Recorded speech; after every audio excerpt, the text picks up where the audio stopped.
Hi, I'm Ed Amoroso from Tag Cyber, and I'm so happy today to be here with a longtime friend of mine, Debbie Gordon, who is the founder and CEO of a very cool cybersecurity company called Cloud Range. Debbie, last time you and I did this, we were together physically, but it's nice to see you virtually. Nice to see you, Ed.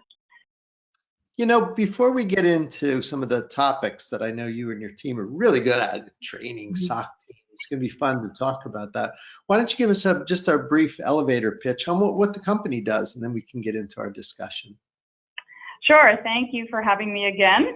So Cloud Range is a cyber range simulation training company. We work with enterprise security teams, managed security service providers, governments, to provide cyber range simulation training primarily for SOC and IR teams. And this is for providing them the ability to get ahead of being prepared for threats, because you're only as good as the experience you have. And so by going through simulation exercises, it prepares people for what's to come, what they don't know might come, and also what may have already come that they can be prepared for next time. You know, Debbie, one of the things that's so cool about what you do is that for most of us, including me, I always think of training as a personal thing. You know, you do it alone, like this solitary exercise. You guys don't do it that way. Maybe you can talk a little bit about what the experience is like for a team that goes through one of these. Sure. So if you think about it, security does not happen in a silo. Security teams have to work together. And so there's plenty of individual training out there in the market. There's lab exercises, there's traditional certifications. But in order for somebody to really be able to perform in a job, they have to be able to train in an environment that looks and feels like their own, which doesn't just mean the technology, doesn't just mean the infrastructure and architecture, but it means the people also, because they have to be able to communicate and collaborate with each other. And an interesting fact is that most of our customers don't actually use training budget for this. This becomes part of their security tool set. It becomes part of their DNA to use simulation to continuously prepare the teams, which obviously consist of individuals in the team, but that is how they're learning to actually do their job well and to be prepared for incidents. You know, one of the things you told me about that I thought was so awesome is in the area of operational technology, OT. Like, I think we all know that cyber attacks to IT system, pretty well-known problem.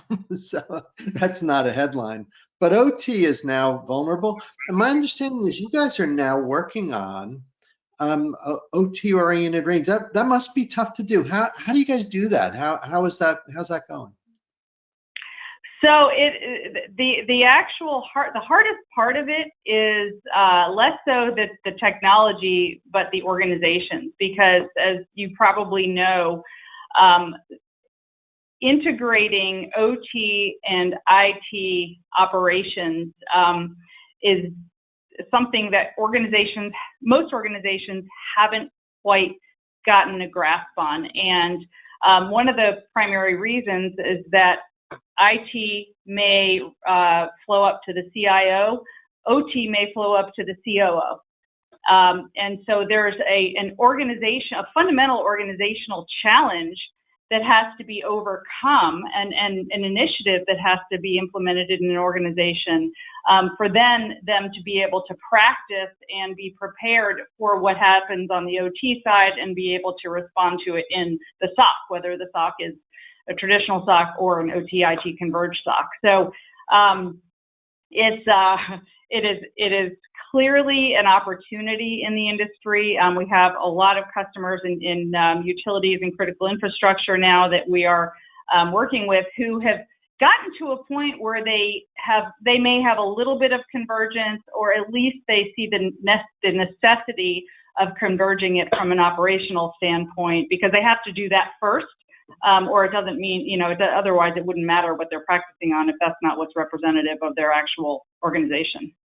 Do you find that the teams kind of do the range training together? Like there'd be some IT and OT staff learning, and that might be a cool way to actually get them to start working together, I would imagine. Yes, that's a great point, Ed. We've had certain customers who want to experience the simulation by bringing some people in from the OT side, and then that really starts the conversations internally about how they can begin integrating more by seeing where their gaps are. I mean, no different than when, let's say, a company does a tabletop exercise and they realize the gaps, or any kind of simulation, they realize where the gaps are. These are gaps that they know they have. They just don't realize the severity of it until they go through a simulation exercise. This area, range training, just continues to surprise me in a very positive way. I know when we first started talking a couple of years ago, I wasn't sure what how frequently these things are done. They're done a lot. And what I've learned through some research is that there's very positive budget impacts when you do this. I'm curious, any ideas or anecdotes? It sounds like by doing the range training, there are a lot of attendant costs that are lowered, that maybe even paying for the darn training itself. What's been your experience? There are some categories of reduction of total cost of ownership. Number one is the ultimate reason that we exist and that all of our customers engage Cloud Range for simulation preparation, and that is improving mean time to detect and mean time to respond. So in a normal production environment, I'll say, that's something that's typically a lagging indicator. They're looking at the last quarter and looking what the mean time to detect and time to respond was, and that's mean. So that's over all the things that have happened. When we're doing simulation exercises, we're able to show that in a way that is relative to each exercise, which is then representative in a more of a leading indicator of what the security defense teams can do. So obviously, again, mean time to detect, mean time to respond improves significantly, and we track all that. So that's part of our reporting. So this is not just a one-time simulation exercise. Our customers are doing these once a month. Each one is a different type of cyber attack, and we're tracking the metrics on those. Number two is related to the HR side. So we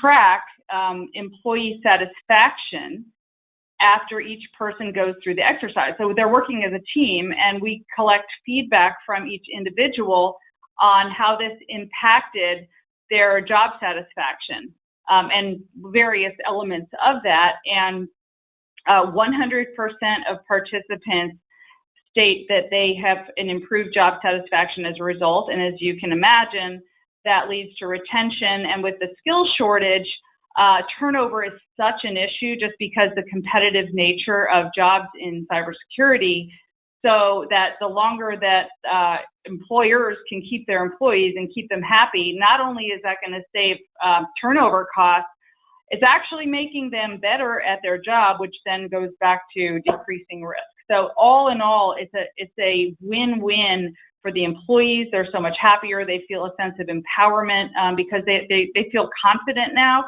When you can do anything in a simulation environment that's safe and where you know you're not going to take the company down if you make a mistake, it makes employees so much more confident about what they're doing.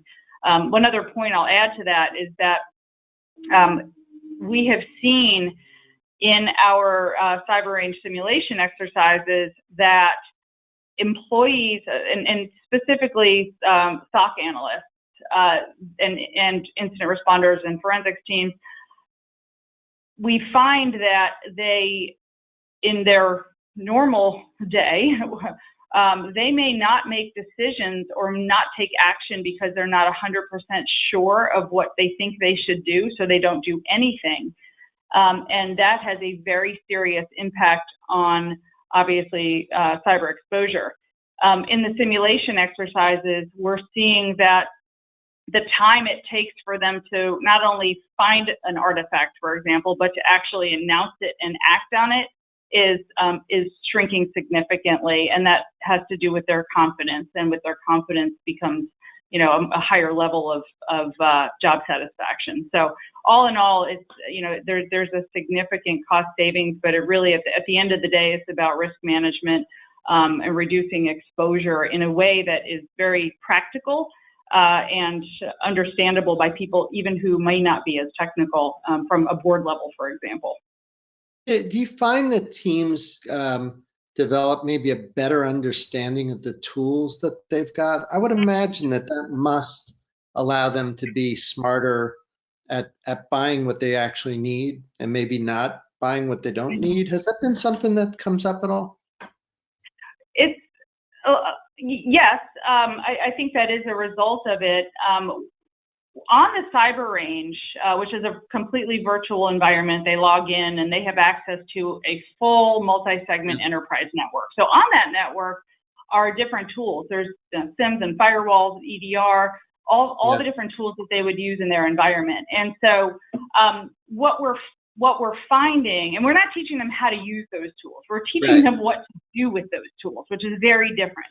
And so when they're using the tools, they're actually learning how to make use of them more appropriately, because a lot of tools, as you know, aren't fully maximized. And so it allows them to see the capabilities of the tools. Additionally,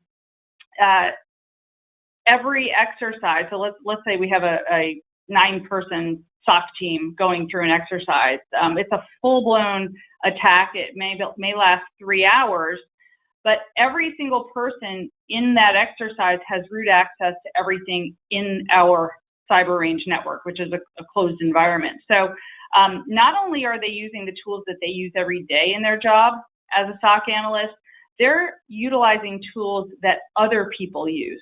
And they have to understand how that whole context works of the attack and what other people are doing in their organization. So, if they have to call the firewall team, they know how to speak to them better because they've had access to that. Whereas in their job every day, they may never touch the firewall. But now they can understand it, which also helps them see even more of a career path within the organization too.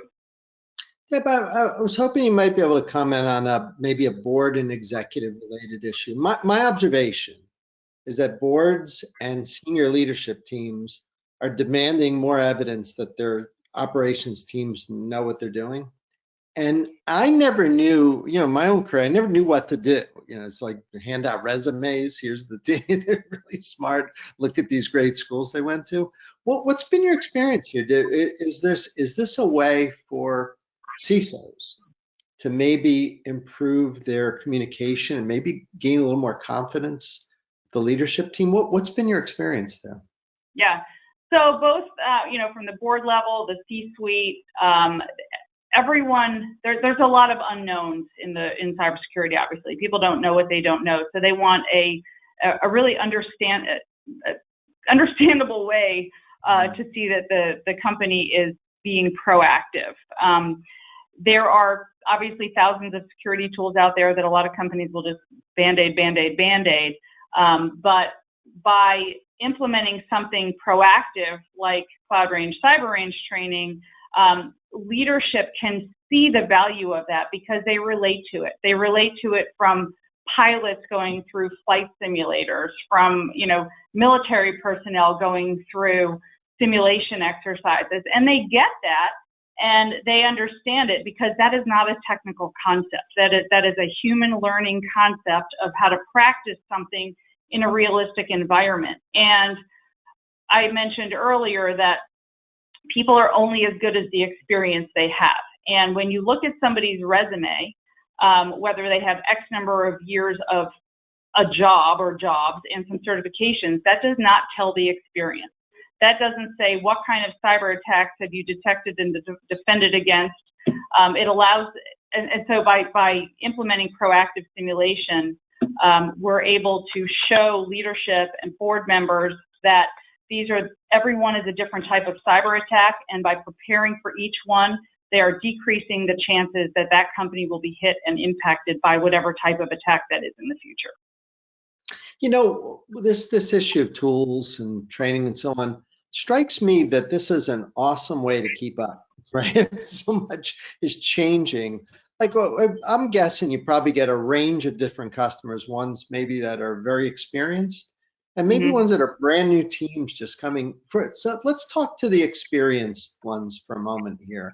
Would you agree Debbie, that their skills maybe developed 10 years ago, valuable, but keeping up is a requirement here. Things are changing. What do you see from those types of customers? Yeah, so our customers, if you look at our Fortune 100 customers, for example, some of them are really experienced, and some of them are not. And I will not say who is whom, but the bottom line is that everyone, no matter how experienced you are, there is always room to learn more because cybersecurity is changing every single day. And as obviously recent events, we know that, ransomware, for example, ransomware is not a new concept, but how to actually detect if the bad guys actually did get in or not. If a team doesn't know that, and if the individuals on the team don't know how to actually confirm that or not, some very bad things can happen that wouldn't have otherwise happened if if they had known that the bad guys were bluffing, for example. And so it doesn't matter how many years of experience in security people have. There are so many new ways that attacks are happening, and the different threat vectors that they have to be prepared for all of them, and that creates muscle memory. So it's not specifically for less experienced teams. We have extremely advanced teams, and they do more advanced attacks in our simulation environment. Debbie, you've been at this for a while. You know the landscape. I'm going to ask you to maybe make a couple of predictions here. We've had a bad string of attacks, across infrastructure, the Colonial Pipeline attack and SolarWinds, and one after another. From your perspective as a CEO of a cybersecurity company, what do you think? Do you think that we're things getting worse here, or what's your prognosis? And also in the context of the SOC training work that you guys do, what do you see on the horizon? So companies can only keep up as well as they can keep up. So we have to accelerate their ability to detect and respond to things, and you can only do that using simulation.